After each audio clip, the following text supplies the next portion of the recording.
Hi students, आज हम जो टॉपिक स्टार्ट करने वाले हैं वो है 12th क्लास का सॉलिड स्टेट। देखिए सॉलिड स्टेट क्या होती है, इसका इंट्रोडक्शन पढ़ते हैं। तो हम बात करते हैं सबसे पहले पदार्थों की, मैटर की, कि हमारे आसपास जितने भी मैटर प्रेजेंट होते हैं उनको हम 3 स्टेट में डिवाइड कर सकते हैं। कुछ पदार्थ ऐसे होते हैं जो सॉलिड होते हैं, कुछ पदार्थ ऐसे होते हैं जो लिक्विड होते हैं, और कुछ पदार्थ ऐसे होते हैं जो गैस स्टेट में पाए जाते हैं। देखिए इन तीनों के बीच में मेनली किसका डिफरेंस पाया जाता है। देखिए solid state, first solid state में क्या होता है कि इसके जो अवयवी कण हैं, कॉन्स्टिट्यूएंट पार्टिकल्स जो होते हैं, उनके मध्य बहुत ही प्रबल बल उपस्थित होते हैं, जिसकी वजह से इनके जो कण प्रेजेंट है वो बहुत ही नजदीक पाए जाते हैं। सेकंड जो है वो है लिक्विड। लिक्विड स्टेट में क्या होता है कि जो इनके अवयवी कण होते हैं, इनके बीच में जो फोर्स पाए जाते हैं वो सॉलिड से तो मिलते हैं कम, लेकिन गैस स्टेट से मिलते हैं ज्यादा। Third gas state. Gas state में आप समझ गए होंगे कि अवयवी कणों के बीच में जो सबसे वीक फोर्स मिलते हैं वो गैस स्टेट में मिलते हैं। ठीक है, ठीक है, एक एग्जांपल ले सकते हैं, जैसे हम डायमंड ले सकते हैं, हिंदी में इसको अपन हीरा बोल सकते हैं। ठीक है, ये सॉलिड होता है। नंबर 2 लिक्विड स्टेट, इसमें अपन जल,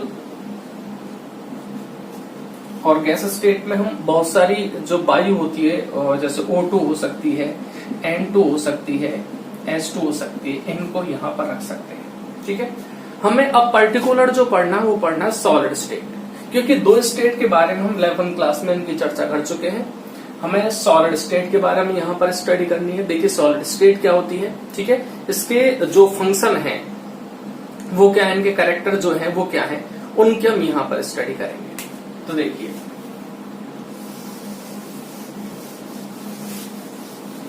पहले बात करते हैं इसके कुछ लक्षणों की। क्या क्या इसके लक्षण पाए जाते हैं। जर्नल कैरेक्टर मतलब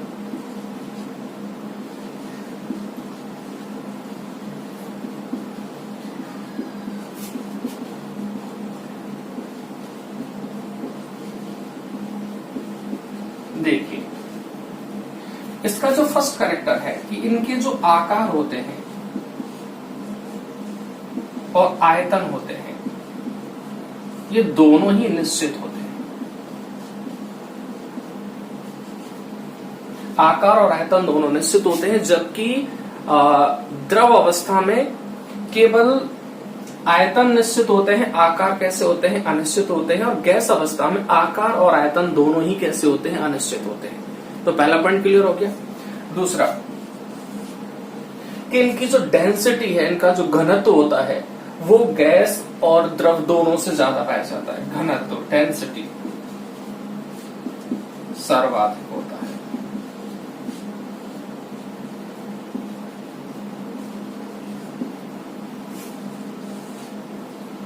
तीसरा, इनके जो मेल्टिंग पॉइंट होते हैं वो सर्वाधिक होते हैं। मेल्टिंग पॉइंट मतलब गलनांक।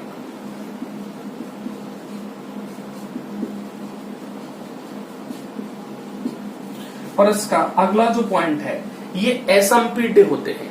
जैसे गैस हमारी कैसे होती है, संपीड्य होती है। इसको प्रेस करते तो उसका आकार जो होता है वो क्या हो जाता है, घट जाता है, आयतन घट जाता है। तो ये असंपीड्य होते हैं।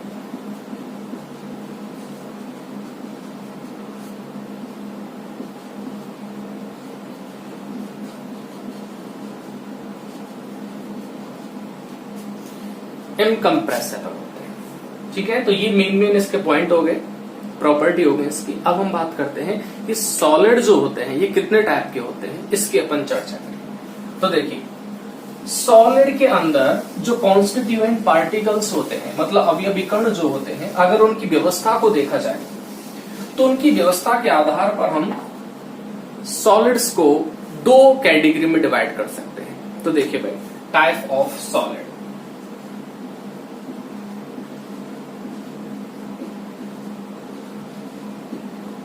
देखो फर्स्ट कि अगर किसी भी सॉलिड में अवयवी कण जो हैं वो एक निश्चित व्यवस्था में व्यवस्थित हैं, उनका एक निश्चित अरेंजमेंट है, उनका एक निश्चित पैटर्न है। तो इस प्रकार के ठोसों को क्रिस्टलीय ठोस कहा जाता है, मतलब क्रिस्टलाइन सॉलिड बोल सकते हैं, क्रिस्टलीय ठोस।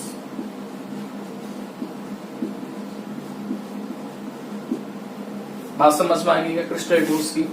दूसरे, अगर अवयवी कणों की व्यवस्था निश्चित नहीं है, वो अव्यवस्थित तरीके से आपस में अरेंज हैं, तो उनको अक्रिस्टलीय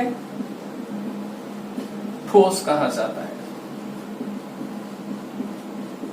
बात समझ में आ गई क्या? जैसे देखो, इसका एग्जांपल लेते हैं। जैसे हमारे पास दो प्रकार के कणों से मिलकर कोई पदार्थ बना हुआ है, जैसे ये A, फिर यहां पर हमारा दूसरा B, ठीक है। उसके बाद हम यहां पर फिर से क्या ले सकते हैं, A,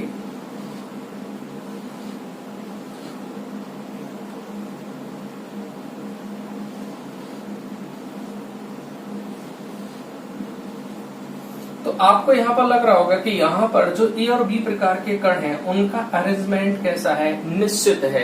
एक बार ए आ रहा है, एक बार कौन आ रहा है, बी आ रहा है, एक बार ए आ रहा है, एक बार कौन आ रहा है, बी आ रहा है। तो इनकी व्यवस्था जो होती है वो कैसी होती है, निश्चित होती है। इसलिए इनको क्रिस्टलीय ठोसों की श्रेणी में रखा गया है।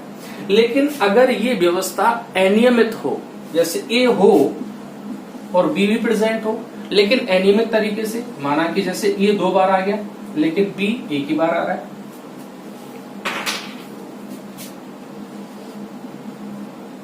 ठीक है। उसके बाद ए फिर रिपीट हो गया, फिर रिपीट हो गया, फिर रिपीट हो गया, इसके बाद बी 2 बार रिपीट हो गया। तो इनका कोई फिक्स अरेंजमेंट नहीं है, इसलिए इनको अक्रिस्टलीय ठोस कहा जाता है। बात समझ पा गई क्या? देख लीजिए, क्रिस्टलीय ठोस में अपन किस किस को रख सकते हैं, हीरा रख सकते हैं, ग्रेफाइट रख सकते हैं, ठीक है ना, और NaCl रख सकते हैं, KCl रख सकते हैं। अक्रिस्टलीय ठोस में क्या रख सकते हैं, जैसे प्लास्टिक है, प्लास्टिक को रखा जा सकता है, ठीक है, रबर को रखा जा सकता है, कोक रखा जा सकता है। इन सभी को हम अक्रिस्टलीय ठोसों की श्रेणी के अंतर्गत रखते हैं। अब बात आ जाती है कि इन दोनों प्रकार के ठोसों में मेन जो अंतर होते हैं वो क्या क्या पाए जाते हैं। तो हम यहां स्टडी करेंगे इन दोनों के अंतर। देखिए,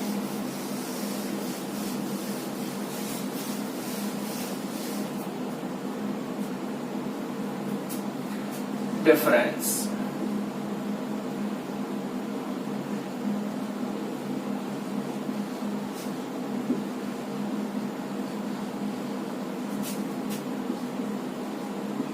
क्रिस्टलाइन एंड एमॉर्फस।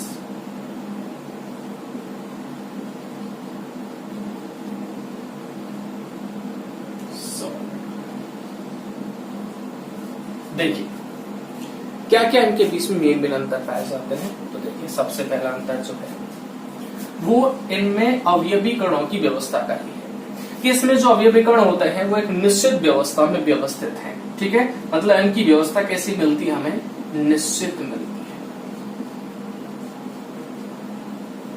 और इनमें जो अवयवी कण है वो कैसे रहते हैं, अव्यवस्थित। तो यहां पर कैसे बोल सकते हैं उनको, अनिश्चित व्यवस्था। क्लियर हो गया? दूसरा जो अंतर है वो ये है कि इनके जो गलनांक होते हैं, क्रिस्टलीय ठोसों के जो गलनांक होते हैं वो निश्चित होते हैं, मेल्टिंग पॉइंट।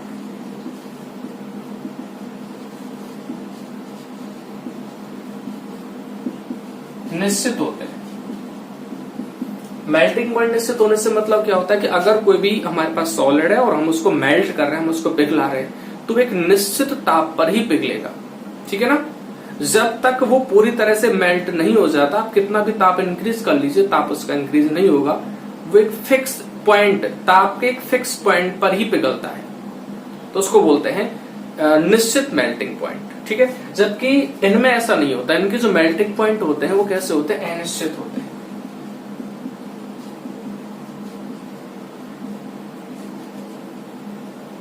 अनिश्चित से मतलब कि निश्चित पॉइंट पर नहीं पिघलेगा, वो ताप के एक परास पे पिघलता है।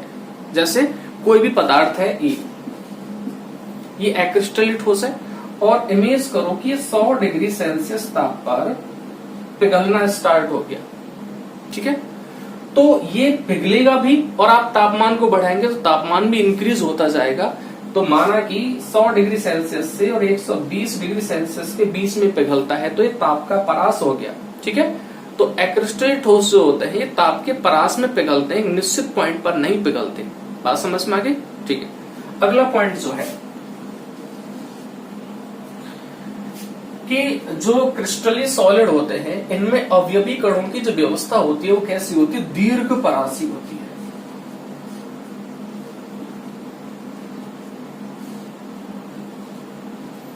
दीर्घ परासी से मतलब कि इनमें अवयवी कण जो होते हैं वो लंबे समय तक एक निश्चित पैटर्न पर लगातार आते जाते हैं, और इनमें जो व्यवस्था होती है वो कैसी होती है, लघु परासी होती है।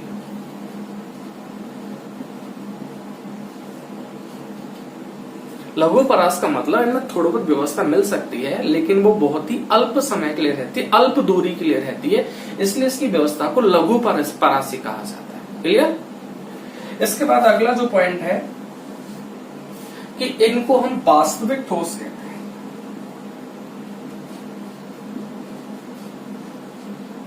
ये वास्तविक ठोस कहलाते हैं। इनको क्रिस्टलीय जो हमारे पास ठोस है उनको वास्तविक ठोस कहा जाता है, और एक्रिस्टलीय ठोस जो होते हैं इनको आभासी ठोस कहा जाता है।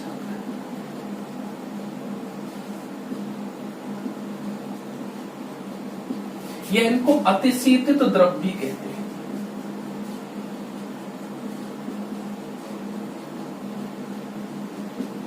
इनको अतिशीतित द्रव भी। अगला अंतर समझिए, एक अंतर इसमें बहुत इंपॉर्टेंट है कि क्रिस्टलीय ठोस जो होते हैं ये विषमदैशिक होते हैं,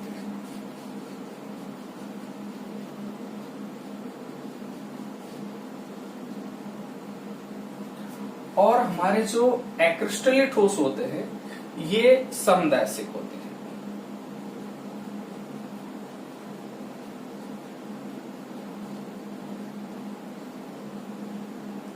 अब ये बहुत ही इंपॉर्टेंट होते हैं समदैशिक और विषमदैशिक। समदैशिक क्या चीज है, विषमदैशिक क्या चीज है, इसको हमें पढ़ना है।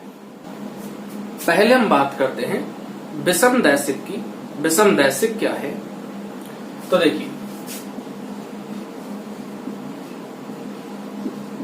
जब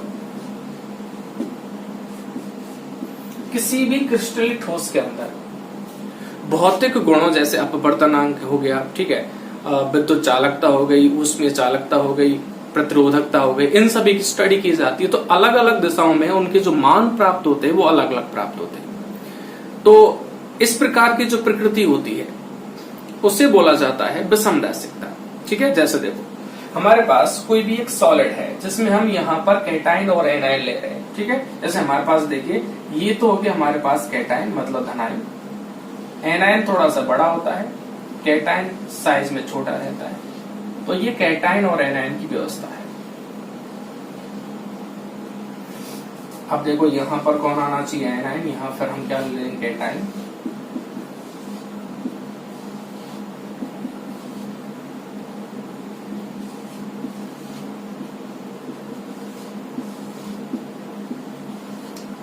ये देखो अब इसमें देखिए आप अलग अलग दिशाओं में अध्ययन करते हैं भौतिक गुणों का। पहले हम ये वाली डायरेक्शन लेते हैं, इस डायरेक्शन को हमने क्या मान लिया, ए बी डायरेक्शन। तो ए बी डायरेक्शन में अवयवी कणों की व्यवस्था देखिए, आपको यहाँ पर एक तरफ नेगेटिव दिखाई दे रहा है, एक तरफ क्या दिखाई दे रहा है, पॉजिटिव, फिर देखो पॉजिटिव नेगेटिव, ठीक है, इस तरह से इनकी व्यवस्था है। यदि हम एक और डायरेक्शन यहाँ पर चुने, जैसे ये वाली डायरेक्शन हम यहाँ पर चुनना चाह रहे हैं, ये वाली, इसको अपन सी डी नाम दे सकते हैं। तो इस डायरेक्शन में आप नजर डालिए कि आपको लग रहा है कि एक तरफ तो कैटाइन, कैटाइन मतलब पॉजिटिव पॉजिटिव नजर आ रहे हैं, और एक तरफ देखिए आपको क्या नजर आ रहे हैं, नेगेटिव नेगेटिव नजर आ रहे हैं। तो यहाँ पर अवयवी कणों की व्यवस्था एबी डायरेक्शन से कैसे डिफरेंट है, तो भौतिक गुणों के मान इस दिशा में, इस दिशा के कंपेयर में कैसे प्राप्त होंगे, अलग अलग प्राप्त होंगे। तो ये प्रकृति कौन सी मानी जाएगी, विषमदैशिक, ठीक है ना। दिशा के अनुसार अगर गुण भिन्न हो रहे हैं तो उस प्रकृति को क्या बोला जाएगा, विषमदैशिक माना जाएगा। अब हम आ जाते हैं कि समदैशिक क्या होते हैं। क्लियर हो चुका है, ठीक है। समदैशिक पर आ जाते हैं। देखिए समदैशिक में क्या होता है, ये कौन दर्शाते हैं, जो हमारे एक्रिस्टली ठोस होते हैं वो समदैशिकता दर्शाते हैं। ठीक है, कैसे दिखाते हैं समझिए। एक्रिस्टली ठोसों में अवयवी कणों की जो व्यवस्था होती है वो निश्चित नहीं होती। उनको हम इस प्रकार से यहां पर कैसे भी हो सकते हैं। मैं यहां पर दो प्रकार के कण बना रहा हूं, कुछ छोटे साइज के और कुछ बड़े साइज के। ठीक है, लेकिन ये अव्यवस्थित हैं, इनकी कोई व्यवस्था नहीं है।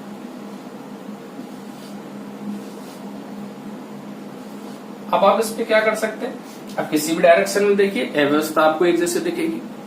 अगर अव्यवस्था एक जैसी है, ठीक है, अव्यवस्था अगर एक समान है तो चाहे आप ये वाली डायरेक्शन ले लीजिए चाहे ये वाली डायरेक्शन ले लीजिए, अव्यवस्था अगर एक समान है तो इसके भौतिक गुणधर्मों के मान भी कैसे मिलेंगे, आपको एक समान ही मिलेंगे। तो अगर हम अलग अलग दिशाएं ले फिर भी गुणों के मान हमें एक समान दिखाई दे रहे हैं तो इस प्रकार के ठोसों का जो गुण है वो कहलाता है समदैशिकता। क्लियर हो चुका है, समदैशिकता विषमदैशिकता। ठीक है, आ जाइए अब हम आगे चलते हैं और अगला हमारा पॉइंट है कि जो हमारे क्रिस्टलीय ठोस होते हैं इनको किस तरह से वर्गीकृत किया जा सकता है। तो क्रिस्टलीय ठोसों को वर्गीकृत करते हैं हम कि इनके अवयवी कणों के बीच में जो फोर्स लगते हैं ये फोर्स कितने प्रकार के हो सकते हैं, उस आधार पर इनको हम 4 कैटेगरी में डिवाइड करते हैं। तो देखिए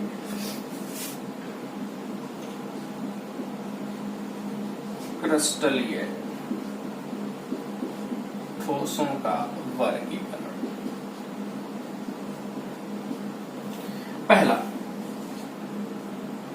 पहला होते हैं आणविक ठोस।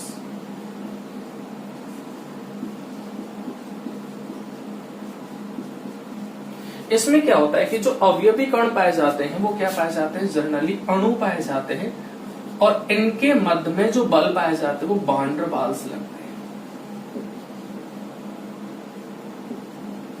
वान डर वाल्स बल याद रखना है। आणविक ठोसों में अवयवी कण सामान्यतः अणु होते हैं और इनके बीच में जो बल काम करेंगे वो वान डर वाल्स बल काम करेंगे। ठीक है, नंबर 2 जो होते हैं वो होते हैं आयनिक ठोस।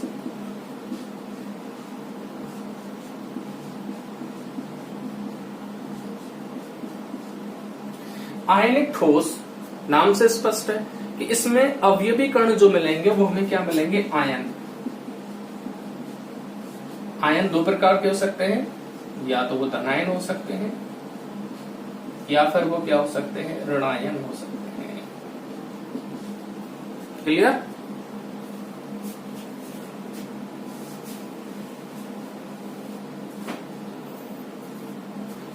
और यहां जो बल प्रेजेंट होंगे उसको हम आयनिक बल बोल सकते हैं। स्थिर वैद्युत आकर्षण बल कह सकते हैं। ठीक है, अब तीसरे नंबर के जो हमारे पास ठोस हैं वो है धात्विक ठोस।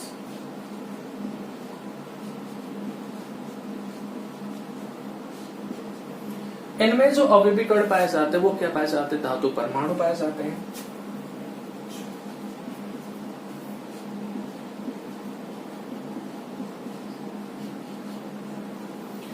और धातु परमाणु क्या करते हैं, अपने इलेक्ट्रॉन्स रिलीज कर देते हैं और वो इलेक्ट्रॉन्स एक साथ इकट्ठे होकर इलेक्ट्रॉन समुद्र बना लेते हैं। और इस इलेक्ट्रॉन समुद्र में धातु धनायन जो होते हैं वो जाकर के फंस जाते हैं। जिस तरह से दलदल में फंस जाते हैं उसी तरह से इलेक्ट्रॉनों का दलदल होता है, उसमें धातु धनायन जाके फंस जाते हैं। तो इस प्रकार इलेक्ट्रॉन्स और धातु धनायन के बीच में जो फोर्स काम करता है उस फोर्स को बोला जाता है धात्विक बल। ठीक है, तो यहां पर जो बल काम करेगा वो कौन सा बल काम करेगा, धात्विक बल।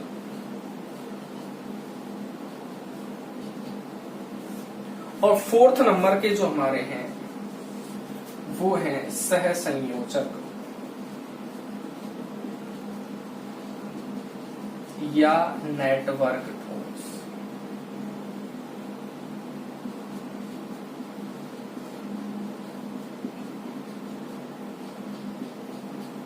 यहां जो अभी भी कण पाए जाते हैं वो पाए जाते हैं परमाणु।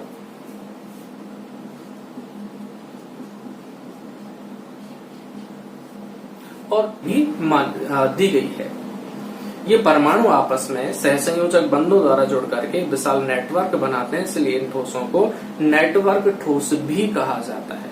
ठीक है, तो यहां पर बल सहसंयोजक, इनकी स्टडी करेंगे हम नेक्स्ट टॉपिक, नेक्स्ट वीडियो में इनकी स्टडी करेंगे। इनको अपन डिटेल से पढ़ेंगे हमारे नेक्स्ट वीडियो में। ठीक है।